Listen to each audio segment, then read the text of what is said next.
What are you doing? What are you doing? Nothing. Me? Just hanging around.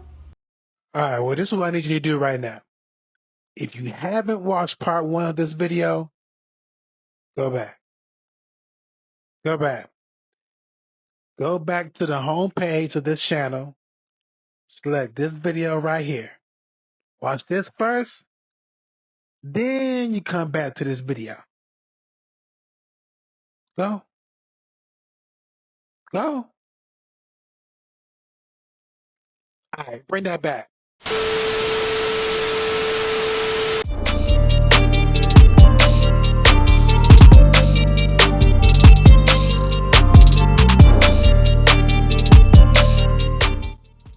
Welcome back to Walt Equals Jewel. I'll be your host on this journey. SAB, the Powerologist. And if you're with me right now, that means you've already watched part 1. Let's get straight into part 2. Episode 6, Devil's Playground. Planned to air September the 6th. Written by Stacey Matthew. Directed by Sharon Lewis. Tyreek and Brayden must find a way to get back in Noma's good graces. Monet fights to get her family from under Carter's thumb. Diana is faced with stepping further into the game or risking her family's safety. In 2002, there was this documentary called The Devil's Playground. It was about some Amish teenagers who go to live in the real world and leave their Amish living. If you're not familiar with Amish people, they look and dress like this. They're simple, Christian living, plain dress, do not use modern technology. They believe in not interrupting family time. Nothing replaces face-to-face conversation, and a lot about being self-sufficient. At 16, the teens can make their own decision to stay living like this or live in the modern day world like regular people and, drive cars, wear regular clothes, have regular hairstyles, have jobs, have romantic and sexual relationships, and experiment with drugs. In the documentary, there was one teenager who went by the name of Farron. He becomes a drug dealer and then later gets caught up with the authorities and then later helps them catch another drug dealer. It looks like Noma is no longer trying to kill Tyreek and Brayden. And in order for them to get back into Noma's good graces, they're going to have to do something that benefits Noma's businesses. Monet, she's going to be plotting on something to get the heat off the Tejadas. And I think in classic Power fashion, she's probably going to be doing something to cause the task force to look at a competitive gang. And she's going to frame that gang to make it look like the task force is focusing on the wrong group of people. I've mentioned in the previous breakdown and prediction video that in this shot of Diana, it looks like she was about to get into something big, which has something to do with the Tejadas drug business. So far, it's hard to tell what that move is exactly. I'm predicting it has something to do with a rival gang or the task force. Whatever it is, Diana has to put on her big Monet shoes to handle it. The title and the line Devil's Playground has to be coming from Monet when she finds out Diana done made this big play. Because out of all the kids next to Zeke, she has the least experience in the drug business and what it all brings with it. Also, we have to see if the writers are going to use Diana similar to how Farron was used in the documentary Devil's Playground, as far as being used to catch another drug dealer. Episode 7, I Can't Fix This. Planned to air September the 13th. Written by Joramond Thompson. Directed by Ruben Garcia. When tragedy strikes, Tariq and the Tejadas are set on a mission to avenge what they've lost. Drew must take out a threat to Carter's organization in order to protect his family. Yo, it doesn't look good, y'all. From episode 6 synopsis to this, and just to give y'all a heads up about episodes 8 and 9 synopsises, there's no mention of Diana. It looks like we lost Diana in episode 6.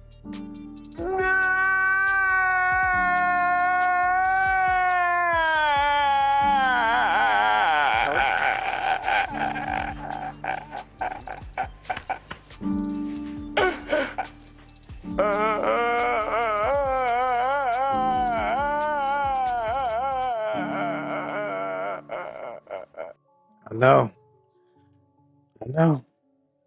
It hurts. Not mamita. Not mamita. It looks like it's about to go down this episode. Tariq and the Tejadas are about to go get whomever killed Diana. Then also it looks like Drew is on a solo mission to go take care of one of the members of the task force, which looks like this scene from season 4 trailer where it looks like Monet is probably sending him to go take care of that task force member. Before I thought Drew was just tired of taking orders from Monet, but he looks sad as he's walking away. The title and the line, "I Can't Fix It," has to be coming from Drew, because him and Diana have been tag teaming, and he probably knew that Diana was about to make that big play before anyone. He probably could have stopped her, and now he regrets it. Episode 8, Fire Calling. Planned to air September 20th. Written by Ayanna A. Floyd. Directed by Joy T. Lane. Tariq and Monet try to leverage a way to get out from under Carter. Kane and Drew compete for the streets. An incident with Braden's relationship with Elle sends him off the deep end. Higher calling is a strong feeling someone feels of the highest moral importance, or like a major occupation, especially that of religious service. The leverage that Tariq and Monet have on Detective Carter, I bet, has something to do with what Drew took care of in episode 7 with one of the members of the drug task force. Kane and Drew competing for the streets has something to do with who's going to run the family drug business. They're probably not seeing eye to eye. Also due to Kane probably knows now Drew and Diana had a plan on killing Monet. And he probably feels like Diana is dead because of him.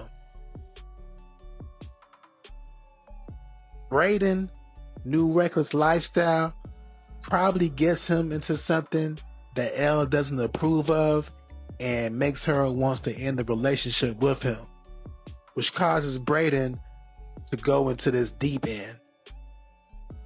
The title and the line, Higher Calling, I'm predicting it's coming from Tariq talking to Braden. With Braden wilding out and Tariq now already going through his self-discovery in episode 5, he's probably giving Braden some words of advice. Whether Braden takes in this advice will be something we'll have to see. Episode 9, Married to the Game. Planned to air September 27th.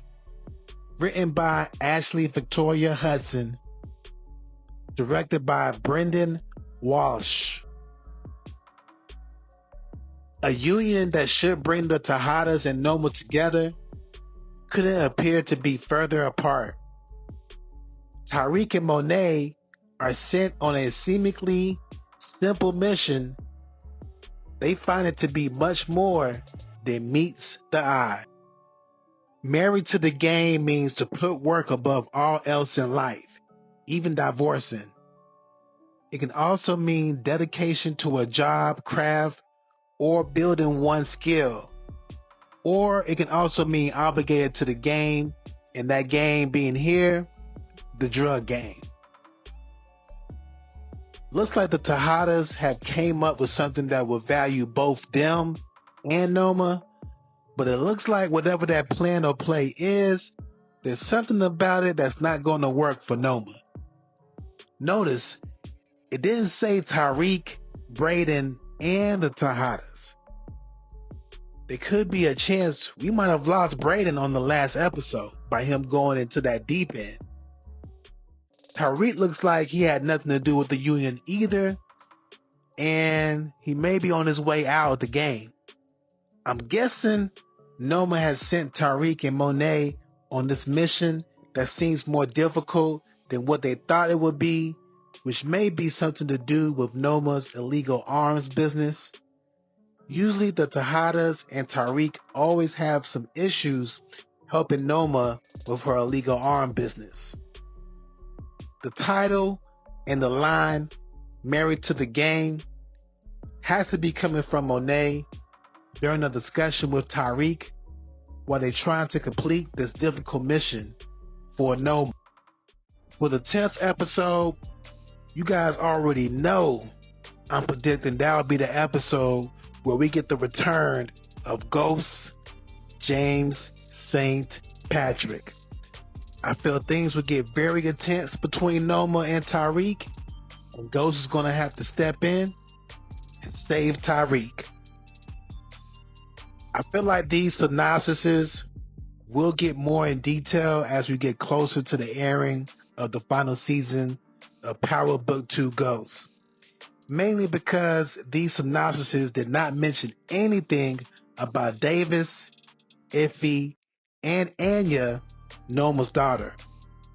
Also, I feel like Simon Stern will return too, because I'm predicting he will be the person who will help Tariq get Club Truth back, and also his trust fund money he lost in the Weston's Ponzi scheme. Thanks for watching the video. If you enjoyed the video, make sure you like and share. If you enjoyed the channel, make sure you subscribe. Also in the comments, make sure you leave your thoughts, your theories, and your predictions on the titles and the synopsises for Power Book 2 Ghost, the final season. This is your boy, SAB, the Powerologist, and I'll see y'all in the next one. Easy.